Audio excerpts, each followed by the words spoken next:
Hi everyone, Anthony Morganti here. Did you know that there's now 11 different types of masks in Lightroom? And actually, if you take all those different masks for people and add those in individually, there's 19 different masks in Lightroom. In today's video, I'm going to go over all of them. Before I do, I'd like to invite you to subscribe to my weekly newsletter. It goes out once a week on Monday, and in it I write an article about photography. It's starting to become very popular. I have almost 5,000 subscribers, and I'd like you to be a subscriber as well. In the description below this video, I have a link to my website. There's a sign-up form. All I need is your email address, and you'll start receiving the newsletter every Monday. Thank you. All right, let's talk about these different types of masks in Lightroom. I'm going to go over all of them. Now, I'm not going to talk about adding and subtracting masks and intersecting masks. I'm going to save that for another video. In today's video, we're just going to talk about these different types of masks and when and how you would use them. The first mask is a subject mask. I have this image here. Of course, the subject is the sculpture. All you need to do is click on the subject button, and you can see it selected the subject. Now, of course, if it didn't select the subject perfectly, you could add or subtract from the mask with a brush. Now, I mentioned I'll cover that in a future video. But right now, it selected the subject pretty well. So in this case, then you just start adjusting. I'm going to make the subject a little brighter, and I'll add some clarity and some texture and some saturation. So it's really that simple. That is the subject mask. Let's go on to another image. In this image, we're going to adjust the sky, and we have a sky mask. So we'll click on that, and it selects the sky. And here, we'll add some contrast, and we'll add some texture and some clarity. Maybe we could add a little dehaze. So very simple. Those masks are very straightforward. Let's go to another image, and you can see there's another button here for background. We could select the background. So in this case, we'll click, select the background, and I want to make the background dark. Yeah. Pull all this down so we have a black background. So far, everything has been fairly straightforward. Of course, to use these three masks I just talked about, you do have to have images that will make or allow them to work properly. For example, with this first one, I had a very strong subject, and I was able then to select this very strong subject. This one, the sky was pretty obvious, so it was able to select the sky. This one, the background was pretty obvious. It was separated from the subject, so it was able to do that quite well. Let's go on to another type of mask. We'll go to this image here, and you can see right here, there's an object mask. Now with this one, when you turn it on, you'll be presented with a brush, and there's a couple different ways you could use this mask. You could use the brush, and watch, I'll do it. Let's say I want to select this middle camera. So all you need to do, and you could adjust the brush size, left bracket key makes it smaller, right bracket key larger. And you just paint over the object. Now, you don't have to paint the entire object. Like even here, I'm going to miss a little bit of the object like that. And you'll see that it makes a selection of the subject. Now, I'm going to delete that mask. And let's do this again. We'll get the object. Now, again, it's going to default usually to the brush. And again, you could adjust the size of the brush. If you don't want to use the bracket keys, you could use the slider here. But there's also another way you could adjust the subject. If you click here, and what you'll get is a rectangular marquee tool. And with the rectangular marquee tool, you'll just draw a rectangle or square over the object. Let's do this camera in the top right-hand corner. And you see, just do this and let go, and it will find the subject and select it. Just like that. And then you could do adjusting. Now, there's really not much I want to do here, but we'll add texture, I don't know, clarity. So you could then select objects with the object selection mask in Lightroom. Let's go on to another image. We'll go to this one. And the next type of mask has been in Lightroom from the beginning. It's a brush. So we'll click on the brush. And with the brush, you have some options. Now, if you have a mouse on a PC that has like a center wheel, you could move that wheel to resize the brush. If you have a Mac computer has a magic mouse, you could just slide your finger on the magic mouse to size the brush. There's also a slider here, and again, you could use those bracket keys, left bracket key, smaller, right bracket key, larger. Then you have attributes for the brush. You have feathering, you have flow and density. And typically, usually, you probably would have flow and density at 100. You also have the option to auto mask, and I'll show you that in a moment. Now let's just talk about the brush itself. You're actually just going to brush on something. Let's say this water, like Lightroom doesn't have a mask for water, so I have to use a brush. So I could come in here and let's say try to come in here and brush where the water is, like this. And then I wanted to make the water a little brighter, like that. So that's how that works. Just like that. Now let's delete that mask. And let me just show you a couple more attributes of the brush. As far as the brush is concerned, some little tools that'll help you use it more effectively. Let's take feathering all the way down for a second. If you want to draw a straight line with the brush, click at the farmost area of that line, let's say right there. Go to the other area, hold the shift key in, and click again, and you'll draw a straight line. So that's how you could use this brush. Now, flow and density. What does this mean? Flow is just how, it lightens the brush strokes, and every brush stroke is cumulative, and it will keep adding to the density of the brush stroke. So you see how light that one is? Then I keep going on it, and going on it, going on it. And then if I keep going back and forth, eventually, if I go far enough, I'll get it to be as solid as the previous line where I had flow at 100. Now, on the other hand, density is like a limit on the brush. Let's say you just don't want it ever to be a full dark brush. You want it to be just, let's say, around 50%, right? Then with flow at 100, no matter how many times I brush stroke, it's never going to get darker. It's just going to go to 50%. So density is like a limit, total limit, and you just can't go any darker than that. Now, let's clear this, and I'll show you auto masking very quickly. So we'll go to the brush again. And you might have noticed when I was painting along the water, I was bleeding out a little bit onto this land and maybe up into the sky over here. This is where auto mask can help. If you turn on auto mask, wherever you initially click, Lightroom is going to look at the tone, texture, and color right under that little pin that's right in the middle of the brush. Right now it has a plus sign on it. And it will try to only apply the brush stroke to similar tone, texture, and color. So that if you can see how even though the top of the brush circle is on the land, you can see how it's trying to stay just on the water. See, it's not perfect, obviously, but you see how right there? Let me undo that. And let's go back to the brush. We still have that auto mask on, and let's concentrate over here on the far right. Watch this. I'll click right here, and you can see how that brush stroke just stayed where I clicked on the water, but it didn't go up into the sky. That's how auto mask works. It's not perfect. You may have noticed when I came over here, it still kind of went up on those bricks up there, because that has similar tone apparently, or texture or something similar to the water. So it was still going up there. Now, you may notice there's an A brush and a B brush. These are just settings. So you could have, let's say, this A brush with feathering at 0 and flow at 100, density of 50. Then you could have the B brush, maybe a different size, a different amount of feathering, a different amount of flow and density. That's all. So you could bounce between these two. And this A brush has auto mask on, B brush doesn't. There's also an erase brush. If you want to erase a brush stroke, you could go on that erase brush, turn that on, and then you could come in and erase. Another way you could erase is if you're using either the A or B brush, is hold in the Alt or Option key. Alt if you have PC, Option if you have a Mac. And with that key held in, you'll temporarily go to the erase brush and you'll be able to erase. So it's a faster way than going up here and clicking on the word erase. Just hold that Alt Option key and it will temporarily turn on the erase brush while it's held in. So that's pretty much everything you need to know about a brush. Now let's go on to another image.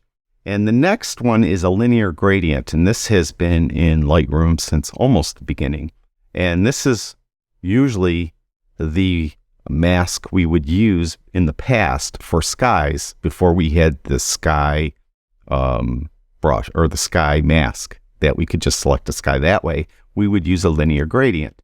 And with the linear gradient, you would get, when it's active, you get this little plus sign and you would click. Let's say I want to go right on the horizon line and click and draw down. And you can see how it's making this gradient. And the further out I draw it, the more of a gradient I create.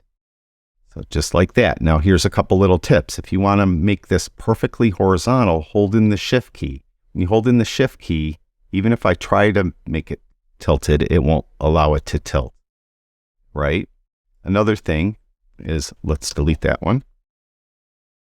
And let's delete everything so it's easier. Then we'll go back to linear gradient. Now you may notice when I'm drawing this linear gradient, when I click and draw down, it keeps, I'll hold the shift key in just so it stays horizontal. It keeps the top line stationary and it draws out the other two lines.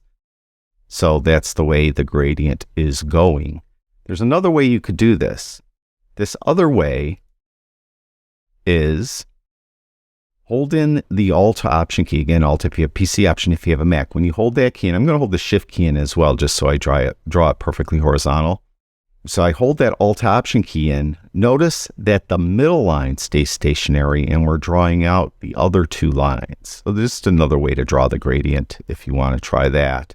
Now, these gradients too, they do not have to be horizontal like I'm doing. I mean, you could do a vertical gradient like that, and if you hold the shift key in while you're drawing a vertical gradient, it will stay vertical and you won't be able to bend it. So you could do that as well. So just a couple little tricks on using the linear gradient. All right, and then I should probably do something with it, right? Let's do it real quick. So I'm going to draw the linear gradient right here by the sky. I'll hold the shift key in so it's perfectly horizontal. And then I'm going to come down here and we'll add some dehaze and we'll add some clarity and some texture. All right, so that's the linear gradient. Not as popular anymore because we have some new masks, some AI masks that automatically select the sky or automatically select the subject and things like that. Now, the next one, let's go to here. The next type of mask, if this would close down, there we go, right here, the radial gradient. So we'll do this, and this is similar in that we just draw it out. We draw this radial, this like oval, let's say, and then we could reposition it. And you can see how the red part's in the middle. That means that's the part we're going to be adjusting. A lot of times we'll do this. We want to make the subject a little brighter. You could use a radial gradient for that. Now, let's delete this. Let's delete all masks. And let me show you a couple different ways you could draw a radial gradient. Now you saw that I drew it out like this, right? And by default, it has the selection part in the middle. I could invert it by clicking this button right here. So then the selection part is the outside, and maybe the outside I want to darken. That's another way to draw it. Now, delete all masks. Let's go back up here to the radial gradient. Another way to draw it is if you hold the shift key in and draw, you'll get a perfect circle, which is the name of a band. But if you ever need to draw out a perfect circle, that's how you do it. All right. Now, one more thing about the gradient, the radial gradient. Let's draw one out like this. Hold in the Command or Control key, Command if you have a Mac, Control if you have a PC, and double click right on that pin right in the middle. And it will just automatically go edge to edge. And then in this case, I'd invert it, and maybe I did that because I want to put a vignette on it. So that's some tricks on using the radial gradient, and let's get rid of that. Now, let's go to some of these range things here. Let's go to this image, all right? And let's just delete all our mask on it, so we're back to square one. Let's go to range, and let's go to color range. When you go to color range, you'll default to an eyedropper. With the eyedropper, click on a color. We'll click on the blue sky. So we're selecting that color, and you can see now where the red overlay is, that's what's going to be affected when I move the sliders, and I'm going to make the blue sky darker. So that's that. Now you do have a refine slider here. If it looks like it's maybe a little bit too much into the white clouds, move it to the left. If it's not catching all of the blue sky, move it to the right. So you could do that. So that's really simple to use. Not as popular of a mask ever. It's not something we used a lot, but it can come and prove to be very handy, and you could use it quite a bit for different tasks. Now let's go to this, back to the eagle, and let's delete the mask. All right, so we'll start from fresh. We'll go to the range, and this time we're going to go to a luminance range. And with the luminance range, similarly, we have an eyedropper, and you're going to just click on something in the image, and you're not looking at color here, you're looking at the luminance value. So I'll look at the white feathers, and I'll click on those, and you can see how it selected those white feathers. Now you do have some sliders here where you could move and affect how much it's going to affect of the, in this case, the eagle's white feathers. So it's like this way. Let's say it's on his beak too much. I would move this to the right. So you can move these sliders around and try to get it to be exactly where you want it to be. Again, this isn't a super popular mask. It's not one we used a lot. You could come in and try to affect that. So that is the luminance range.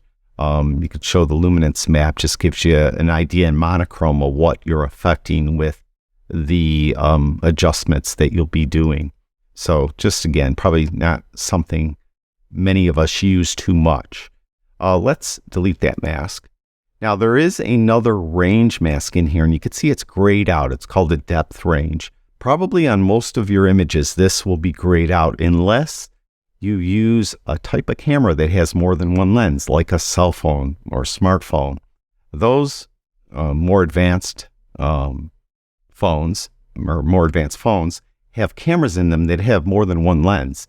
And because they have more than one lens, like one's a wide angle lens and one's a normal lens and one might be a telephoto lens, it will be able to get a depth map and know how far something is into the scene. And you'll be able to then select something in the scene that is a specific distance away from the camera. For example, I took this image with my cell phone, right? And with this image, I could go to range, and you can see that depth range is active. And I'll click on it, and it looks like nothing really happened. But what you do then is just click on something in the image, and it doesn't look at luminance value, and it doesn't look at color. It looks at depth. And I know that this flower was closest to the camera, and if I click on it, you can see how that got the overlay. Now, it took these leaves down here a little bit, just because it did that same distance from the camera, and then I could come in and affect the depth, just like that. Now you could refine it. It has a similar refine to that luminance range we used earlier, where you could move this around. You could show the overlay. That would help. You could see we could affect more of the flower, less of the flower, things like that. So that is depth range. And again, that probably will be grayed out for any images that you take with a mirrorless camera, a DSLR, something like that. But if you take a lot of cell phone photos and you have a more advanced cell phone that has more than one lens on it, then it will probably also be storing depth information for you, and you'll be able to then use this type of mask. All right, that is 10, I believe. 1, 2, 3, 4, 5, 6, 7, 8, 9, 10. Now, what is the 11th? Well, that's the people mask. So we'll go to people, and you'll see it's detecting the people, and you could either do both of the people at the same time. So whatever you need to do here, make them brighter, maybe, I don't know, increase saturation, something like that. Or you could affect the individual person. There's my son Anthony, there's his wife. So we could do those individually, like that. Or you could pick a specific person. Let's pick my son. And then once you do that, you have these individual masks. That's why I said that you could have as many as 19 different types of masking in Lightroom, because we're counting, if we count all these individually. Let's say I just want to go to his face skin. We'll go there. We'll create the mask. And then with his face skin, I'm going to go to this drop down and I'm going to go to Soften Skin Light. We just softened his skin. Now we're going to create a new mask. And we'll go down to Select People. And again, we'll select him. And let's go to his teeth. Create that mask. And again, I'll go to this drop down and we'll go to the preset for teeth whitening.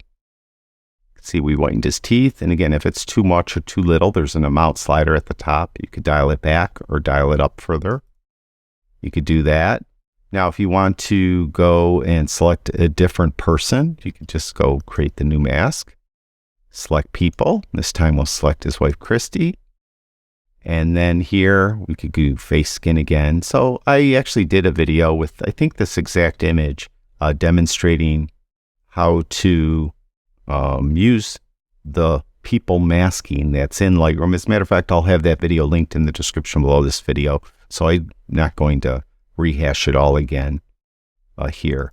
So that's it. That's all the individual masks for people. I won't go over all of them. They're pretty straightforward. So very, very effective ways you could adjust portraiture in Lightroom. So that's it. That's 19 different masks in Lightroom. Again, in my next video, I'll talk about how you use these masks together, meaning how you would add to a mask, subtract from a mask, intersect masks, and copy masks, and paste masks, and stuff like that. That will be all in my next video.